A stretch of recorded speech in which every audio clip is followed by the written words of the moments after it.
रूपी चिन्ह है, जो इसी के चलते हमारा विश्व गुरु माना जाता है भारत। उसका मतलब बताते हैं। 3 संकेत त्रिशरण है, बुद्धं शरणं गच्छामि, धम्मं शरणं गच्छामि, संघं शरणं गच्छामि। 5 संकेत पंचशील है, 5 3 8 हो गया ना। पाणातिपाता बेणवरी शिक्षापदं समाधि में अधीना दाना कमेशु मिच्छाचारा मूसावाजा असुरा मेरमजपा माथाना, ये हो गया 5 5 3 8 हो गया। 4 मार्ग और है, दुख का निरोध, ये 4 आर्य सत्य है। 4 आर्य सत्य में क्या है? दुख है, कारण है, निवारण है और मार्ग है, ठीक है ना। तो कितना हो गया? 8 4 12 और 12 फिर दुख का निरोध अष्टांगिक मार्ग है, सम्यक दृष्टि ले सम्यक समाधि तक। 12 8 कितना हुआ? 20 हुआ। फिर बुद्ध के मार्ग में आता है धम्मचक्र में 2 अतियों का त्याग। 2 अतियों का त्याग मतलब ये होता है, 2 का मतलब होता है, एक सिद्धार्थ ने आपको रायसी जीवन को परित्याग किया, नहीं जो राजा महाराजा सुख सुविधा के जीवन मानव को ज़्यादा नहीं जीना चाहिए, जो सिद्धार्थ ने छोड़ दिया राजा महाराजा पूरा संपत्ति। और सिद्धार्थ ने क्या छोड़ा? 2 अतियों को में दूसरा कठिन तपस्या। कठिन तपस्या का त्याग बुद्ध ने सिद्धार्थ ने क्यों छोड़ा? ताकि जो काम होने वाला नहीं है जीवन में उस पर संकल्पित नहीं होना है। हो भी नहीं करेगा तो आप मरोगे ना।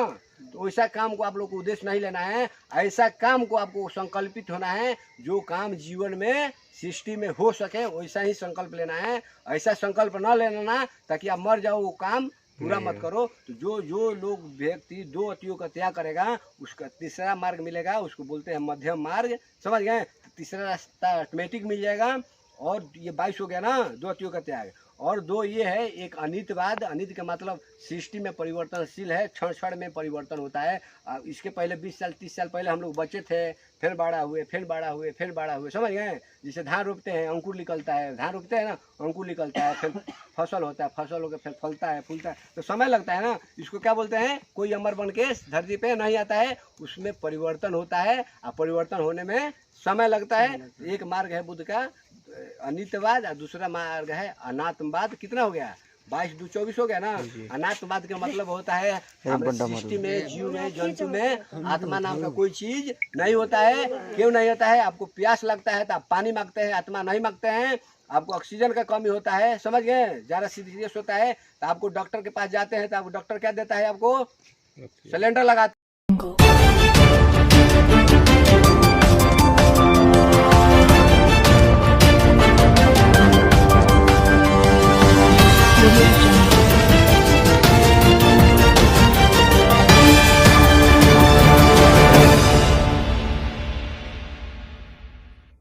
ये क्या है? ये हाथ में हमने क्या जला रहे हैं? कैंडल। इसको दीपक भी बोला जाता है।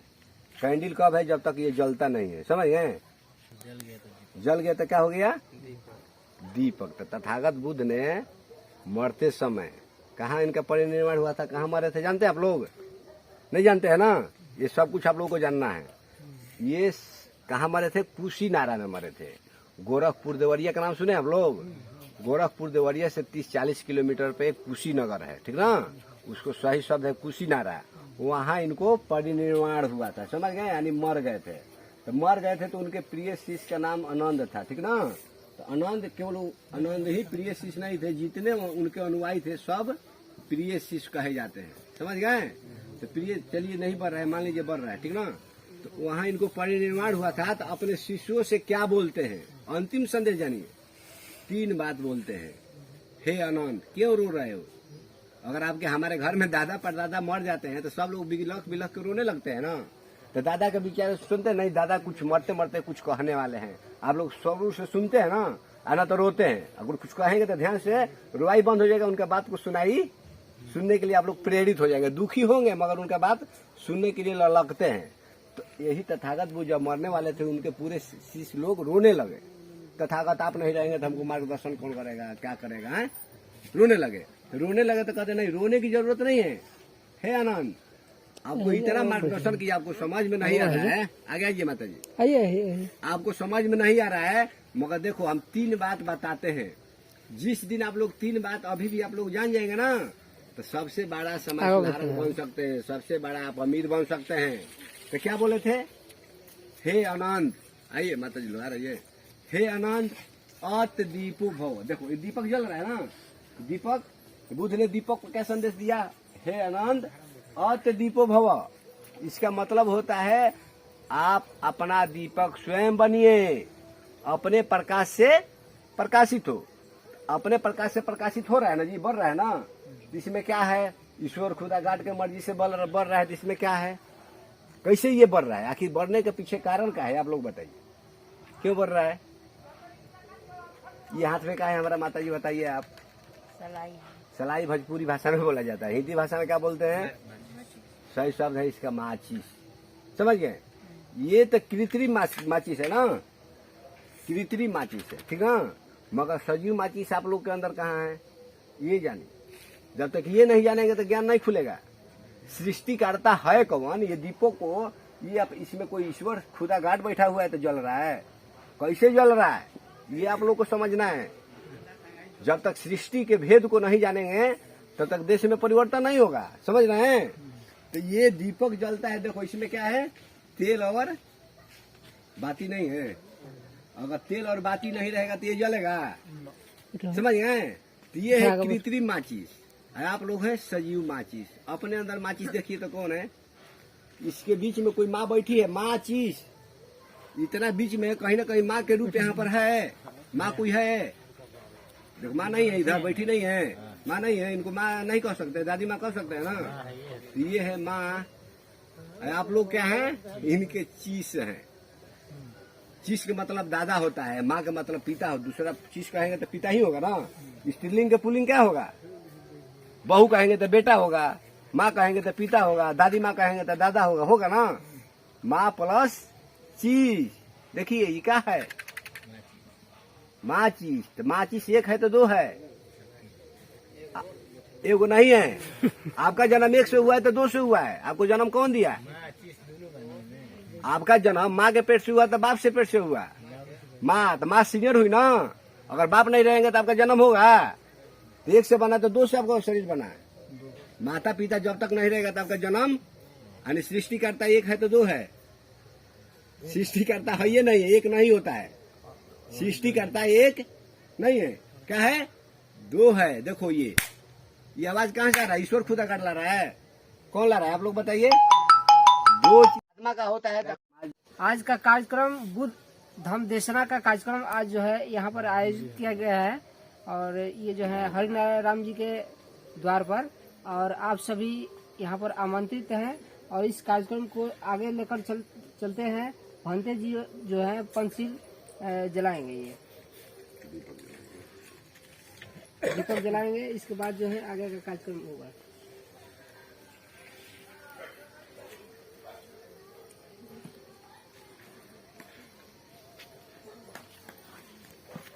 साधु साधु बोलिए आप लोग, साधु साधु साधु, एक स्वर में बोलिए, ठीक है ना। भंते जी जो है दीपक जला रहे हैं, और आगे आएंगे ये हरिनारायण जी। जय जला हो जाए ना,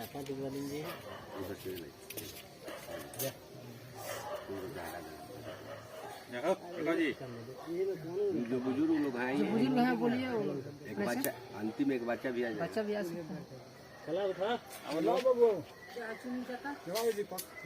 दीपक जलाने के लिए आप सभी आमंत्रित हैं, उनमें से आप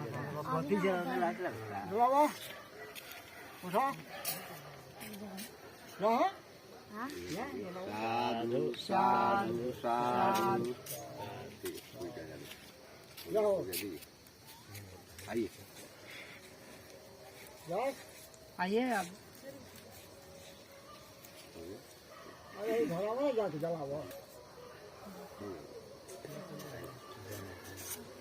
क्या है? अनिल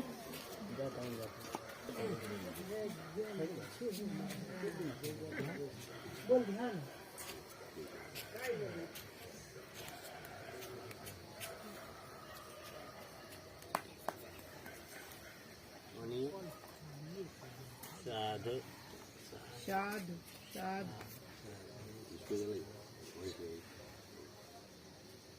साधु साधु साधु।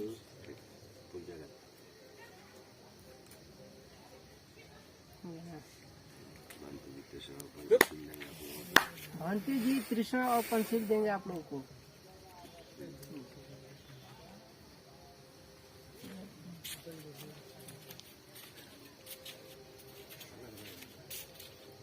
देखिए, हम लोग एक गांव-गांव में एक अभियान चला रहे हैं, बौद्ध धर्म पर धम्म देशना हम लोग शुरू किया है। और जितने धर्म के ठेकेदार लोग हैं धर्म प्रवचन करते हैं, सुने हैं? इस गांव में साधु आए हैं धर्म प्रवचन कर रहे हैं, मगर हम लोग धर्म प्रवचन करने नहीं आए हैं। हम लोग क्या करने आए हैं? धम्म देशना देने आए हैं। धम्म देशना क्या होता है और प्रवचन क्या होता है, दोनों का मतलब पहले बताएंगे, तब आप लोग को समझ में आएगा। अरे प्रवचन में और धम्म देशना में क्या अंतर है। प्रवचन का मतलब क्या होता है पहले ये जानिए, तब ना धम्म देशना समझ में आएगा।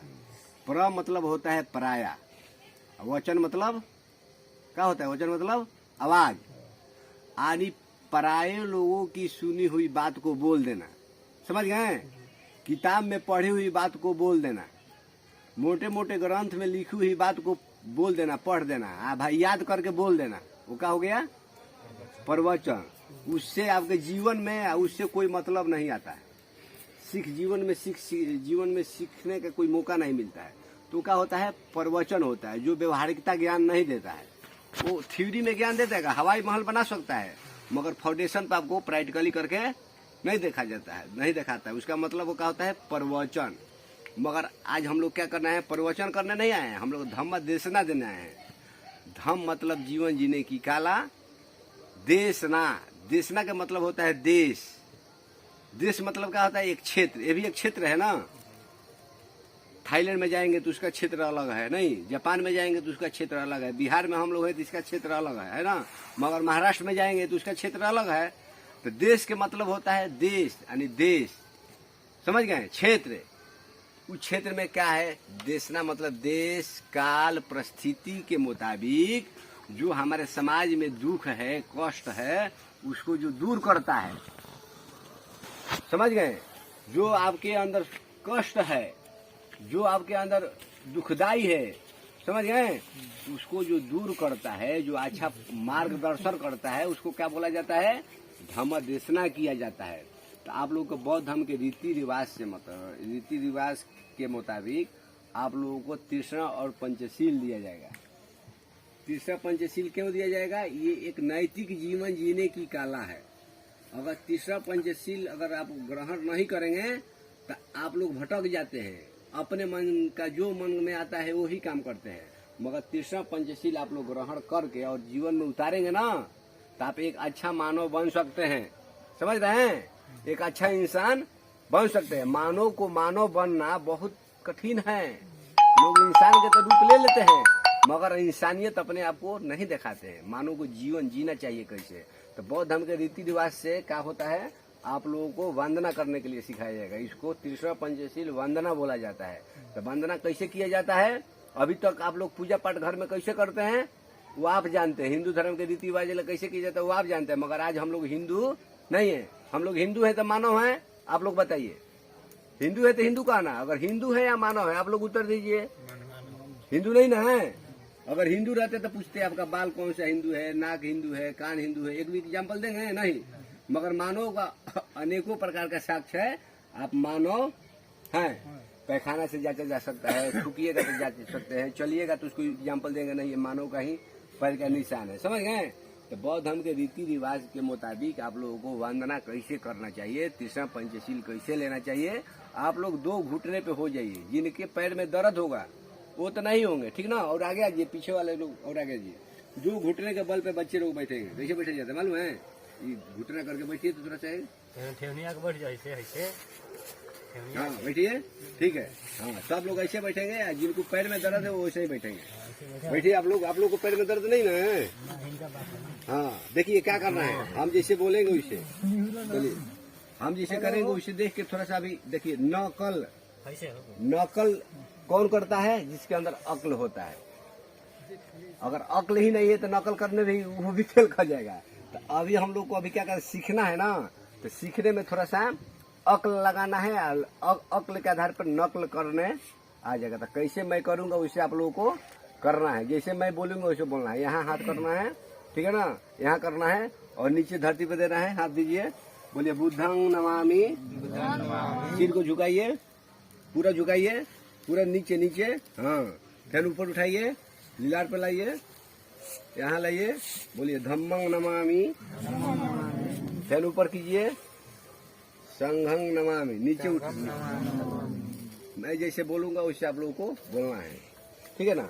बोलिए अवकाश अहम भन्ते द्वारतेनं मयंकतं सब अपराधं खमतु मे भन्ते द्वितीयम्पि अवकाश वन्दामि भन्ते द्वारतेनं मयंकतं सब अपराधं खमतु मे भन्ते तृतीयम्पि अवकाश वन्दामि भन्ते द्वारतेनं मयंकतं सब अपराधं खमतु मे भन्ते।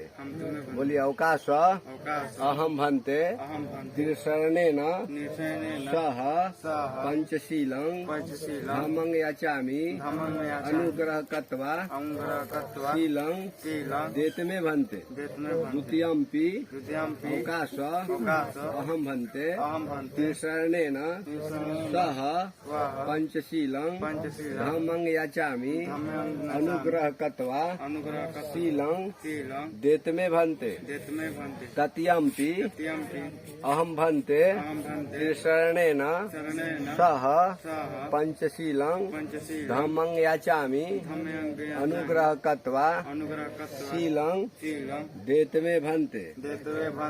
नमो तस्स भगवतो अरहतो सम्मा सम्बुद्धस्स।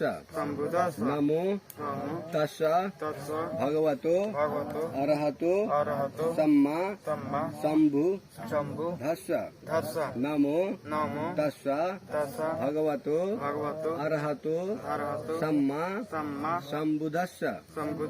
बुद्धं शरणं गच्छामि धम्मं शरणं गच्छामि संघं शरणं गच्छामि द्वितीयम्पि बुद्धं शरणं गच्छामि द्वितीयम्पि धम्मं शरणं गच्छामि तृतीयम्पि बुद्धं शरणं गच्छामि तृतीयम्पि धम्मं शरणं गच्छामि तृतीयम्पि संघं शरणं गच्छामि।